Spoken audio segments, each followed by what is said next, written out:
a ballistic strike on Kryvyi Rih, a new bloody and chilling chapter of this war, written by Putin's Russia. As a result of the enemy strike on the center of a residential district in Kryvyi Rih on April 4th, 20 people were killed, including 9 children. Another 75 people were injured. It is likely that Russia launched a cluster missile at the city, which is usually used in war against infantry. But the Kremlin terrorists deliberately targeted Ukrainian children, as there was a playground near the How impact site. The details of this horror are in an exclusive and chilling report by TSN correspondent Olga Pavlovska. The number of dead and injured continues to rise. The rescue of the victims continues despite new threats. Air raid alerts are being announced repeatedly in the region. The Russians struck with ballistic missiles at a densely populated residential area around 7 in the evening. The impact was right next to a children's playground. Photos and videos are being published online showing the area burning near the swings. According to preliminary data, it was a cluster Iskander. The streets were full of people, families with children. The explosion occurred almost immediately after the alert was announced, so people simply didn't have time to take cover. The bodies of the deceased are on the sidewalks in the parks next to the children's swings. Indescribable pain is captured in the footage as a mother holds the hand of her deceased son. According to local media, the boy was 15. You are my sunshine. You are my darling. According to the Ministry of Internal Affairs, more than 20 high-rise buildings have been destroyed, educational institutions and cafes have been damaged, and about 30 cars have been wrecked. There are fatalities in the cars that caught fire as a result of the strike. Medics are fighting for the lives of the injured. According to the Ministry of Internal Affairs, more than 50 people are injured. The youngest is only 3 months old. The boy has lacerations. This is the most massive attack in recent times on the city of Kryvyi Rih and the Dnipropetrovsk region as a whole. About 20 high-rise buildings have been damaged. This is civilian infrastructure, high-rise buildings, a peaceful residential area of Kryvyi Rih. There are no critical infrastructure facilities near the residential buildings at all. Regarding the nature of the damage, we see that it is indeed preliminary cluster damage. That is an Iskander with cluster explosive weapons. Many fragments, a lot of damage. Everyone who was near the epicenter of the strike perished. Russian propagandists immediately claimed that a precision strike in Kryvyi Rih destroyed military personnel and foreign instructors. This is denied by the General Staff. They stated that the Russians deliberately used an Iskander-M with a cluster charge to increase the area of impact and the number of casualties. Such a fabrication about a gathering of military personnel is also refuted by the locals. They say that in the restaurant near the playground Seiji, only beauty club gatherings were held, and it was precisely such a gathering that took place on Friday afternoon. All day long, people have been bringing toys and flowers to this playground, honoring the memory of the deceased adults and children, I see, and saying that even if they didn't know them, they perceive this tragedy as a personal grief. There were screams because there were people there. Bodies were lying there. People were running straight, screaming even if they weren't relatives. It was terrifying. They were trying to save a child here, but as I understood, they didn't succeed. She died, only 3 years old. My daughter studies at the 113th school. A girl from the 9th grade died. And my high schooler is also in the 10th grade. It's hard because my daughter's friend was here walking with a friend, and mine was a little lower. Well, I mean, it could have happened to anyone. It just doesn't fit in my head. It's such a horror. It's simply indescribable, even if you don't know these people. They are children, after all. There were screams. Because... Yes, it's impossible to watch this horror without pain. This pain truly gives you goosebumps. The reaction of the Ukrainian military is telling. For example, a Ukrainian defender with the call sign Rambo. He is from Kryvyi Rih. His wife and child heard these hellish explosions. Now, this paratrooper from the 25th Siechislav Brigade, which is defending Pokrovsk, leaves messages for the Russian pseudo-soldiers on the shells. Shells that will definitely hit their target. Here's how it happens. I am from Kryvyi Rih. Yesterday it hit the Jubilean neighborhood. It's not far from me. My wife heard the explosions, children died. We will take revenge. We'll sign them and let them receive these gifts. We will take revenge. We'll sign. Let them receive the gift. Receive the gift. Receive the gift. bits. Yes.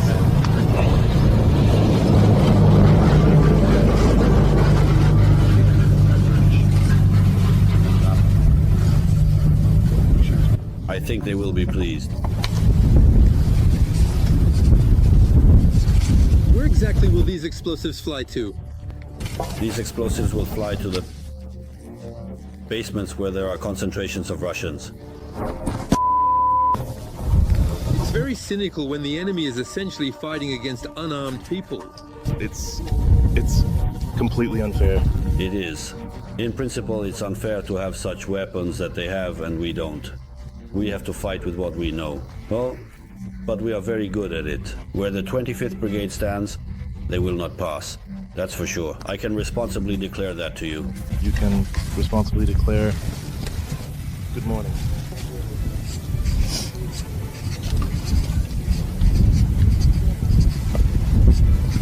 And there's no sympathy for them at all. Absolutely none. Absolutely at all. Do you have...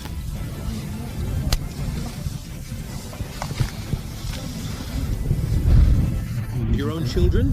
Yes, two. My eldest is in Azov. He's 18 years old. Now, he went through without an IDP and was already... Now, he was already wounded. They evacuated him. He was on medevac. And what do you feel when you see that the Russians strike again? Well, I feel tears in my eyes. They come back. What I can feel, tears well up in my eyes. I keep all emotions to myself, do my job, and that's it. So, like that. Every voice matters. Join our community, support independent journalism and help us bring you the truth from Ukraine. Become a member of Ukraine Today. Join us now. Well, now it's time to analyze the operational situation. On the blazing Pokrovsk front, the enemy continues its military terror. On the Pokrovsk front, since the beginning of the day, the occupiers have made 30 attempts to push our defenders from their positions. In the areas of the settlements of Karinovo, Alexandropol, Tarasovka, Yelizavetovka, Udachnoye, Uspenovka, Preobrazhenko, Andreevka, as well as in the directions of Kotlyarovka and Sergeyevka. The defense forces are holding back the enemy's onslaught and have already repelled 25 attacks. 5 clashes are still ongoing. But, this week, Putin's thugs have also taken a serious beating. And, not only Putin's, but also Kadyrov's. In the Zaporizhzhia direction, the Ukrainian armed forces blew up an armored vehicle with Kadyrov's paratroopers from the Akhmat East unit. Moreover, Russians continue to surrender to Ukrainian captivity. It's understandable, as since the start of the major war, Russia has lost over 900,000 military personnel, with 250,000 of them killed. These are data from NATO officials. All the details of what is happening on the battlefields are in our report. Let's watch. A few Kadyrovites down. In the temporarily occupied Melitopol of the Zaporizhzhia region, an enemy Tiger armored vehicle exploded, with the crew and paratroopers from the Akhmat East unit. Meanwhile, the Russians themselves are fleeing to the Ukrainian armed forces. A company commander from St. Petersburg surrendered along with his subordinates. The Russian battalion, which included his company, was almost completely destroyed. Only 5 soldiers remain, reports Censor.net. Were they dying of hunger at the position? Yes. They wanted to take me down with their... And 2 Ukrainian fighters covered you? It was the right decision to surrender to you, as I saved my life and the lives of my comrades who came out with me. But not everyone manages to save their life. The aggressor country, Russia, has lost more than 900,000 military personnel since the start of the full-scale invasion of Ukraine. Of those, 250,000 were killed. These figures were announced by a high-ranking NATO official. Among the wounded occupiers, many have sustained life-altering injuries. The total mobilization reserve of the occupying country is about 15 million. The current losses will be replenished through the spring draft. It is planned to call up to 160,000 personnel. Most likely, these 160,000 will be used as an operational reserve to address strategic tasks both within the territory of the Russian Federation, such as pushing Ukrainian defense forces out of the Kursk and Belgorod regions, and directly in the zone of the so-called special military operation on the territory of Ukraine. According to the data from the General Staff of the Armed Forces of Ukraine, Russian troops lost approximately 1,380 soldiers in a day. In addition, the occupiers lost 100 units of military equipment. NATO General Christopher Cavoli compared Russia's losses in Ukraine to an entire U.S. tank corps, which is more than 4,000 tanks. The Russian occupation army has lost 10,528 tanks over the entire period of the large-scale invasion of Ukraine. Just in the last day, the Russian occupiers lost another 7 units of heavy armored vehicles. And for understanding, as of even the year 24, according to satellite images on long-term storage bases, from about 6,000 tanks that were there at the start of the large-scale invasion, no more than 2,000 remain. Already this year, according to experts' estimates, Russia may face a shortage of tanks due to huge losses on the front and production issues. At the moment, the Russian Federation is unable to produce modern models of heavy armored vehicles. In the Russian Federation, there is only one enterprise capable of producing heavy armored vehicles, as they say, from scratch. This is Urabagonzavod.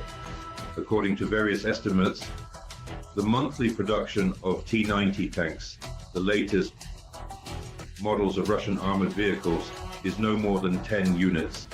According to the estimates of both foreign and Russian specialists, the production of the latest models of armored vehicles in the Russian Federation is at the level of up to 200 tanks per year. Meanwhile, NATO sees no signs that Moscow is preparing for a ceasefire. Its goals remain unchanged. In the last 2 weeks, there has been a sharp intensification of hostilities along the entire length of the line of contact. This concerns both military actions on the territory of the Russian Federation and directly on the territory of Ukraine. Moreover, the Russian Federation is trying to expand the theater of operations by involving the territories of the Sumy and Kharkiv regions. In addition, there is a sharp intensification of hostilities in the Zaporizhzhia direction, and accordingly the traditionally difficult situation in the Donetsk direction. But the Ukrainian military is ready to fight against the Russian invaders. The Supreme Allied Commander Europe of NATO, General Christopher Cavoli, stated that the armed forces of Ukraine are holding their positions and implementing innovations on the front. This is an acknowledgement that the defense forces of Ukraine are capable not only of holding back the onslaught of the occupiers, but also of conducting successful counteroffensive actions. Moreover, not only on the territory of Ukraine, but primarily on the territory of the Russian Federation. Cavoli also noted that the defense forces continue to hold a bridgehead in Kursk and have even advanced towards the Belgorod region. And in Chasiv Yar in recent months, the Russian offensive has somewhat begun to decrease. The heaviest battles are taking place in the Chasiv Yar area. The Ukrainian defense forces are holding positions in 2 neighborhoods of this settlement. The main task of the occupiers is to try to reach the Bakhmut-Kostiantynivka highway directly. Chasiv Yar is a key point of Ukrainian defense, which effectively covers further advancement of the occupying forces towards the Slovyansk-Kramatorsk agglomeration.